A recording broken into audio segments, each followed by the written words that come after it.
Waouh, je profite de cette belle lumière du début d'avril. C'est cette promesse de renaissance, de joie, de printemps. J'espère que tu vas bien. Alors cet après-midi, j'ai exploré la voix d'une femme qui m'a dit dès le départ, je déteste ma voix. Qu'est-ce qui se passe quand tu détestes ta voix? Alors déjà, tu es dans le jugement. Et si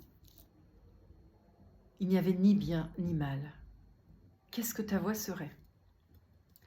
Et si ta voix n'était que gratitude, comment elle sonnerait? Qu'est-ce qu'elle te permettrait d'être? Imagine, si tu n'aimes pas ta voix et que tu dois prendre la parole, t'exprimer, développer un projet, une idée, présenter une nouveauté, quelque chose que tu dois évoquer devant un auditoire. Imagine, c'est comme si je demandais à un mannequin de défiler alors que la personne se trouve absolument horrible, moche, en tout point de vue. C'est un peu comme si elle allait du coup marcher avec cette intention de « je suis moche, je suis, je sais pas quoi, difforme, grosse, petite, maigre ». Tous les jolis accessoires dont on peut s'affubler quand on s'aime pas, quand on se trouve moche, sur son visage, sur son corps, sur tout le reste. Imagine cette personne, ce qui va se passer, elle va défiler en envoyant une intention de « je suis là, je me montre, je déambule, mais qu'est-ce que je suis moche ». Dans la voix, c'est pareil. Si tu envoies une intention que tu n'aimes pas ta voix, l'émanation qui va venir avec cette voix, cette énergie, elle va faire que ça va étouffer ta voix. Ça va ne pas du tout avoir l'impact que tu aimerais. Forcément, tu lui envoies cette indication. La voix, elle vient forcément avec une intention.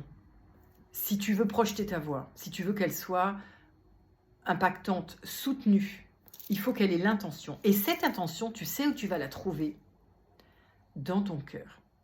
Si tu te connectes à cet espace de ton cœur, écoute cette petite voix. Qu'est-ce qu'elle vient te dire? Qu'est-ce qu'elle vient te chuchoter?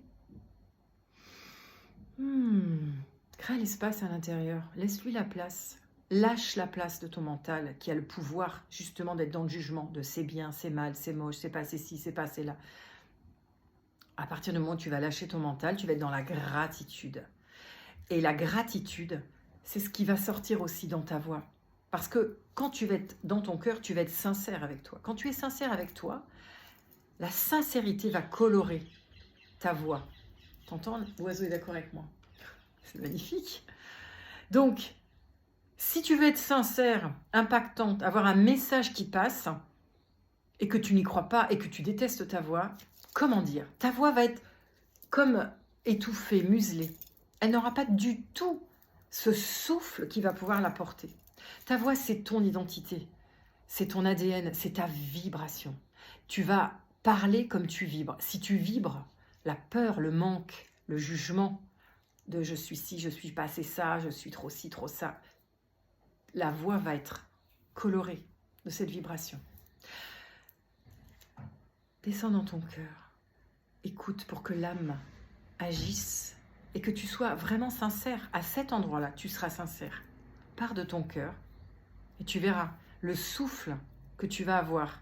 Ça va porter ton discours. Ça va être beaucoup plus impactant et puis tu seras beaucoup plus vibrante parce que tu seras beaucoup plus sincère. À partir du moment où on est sincère, on peut être touchant. Sinon, mieux envoyer un mail, non ?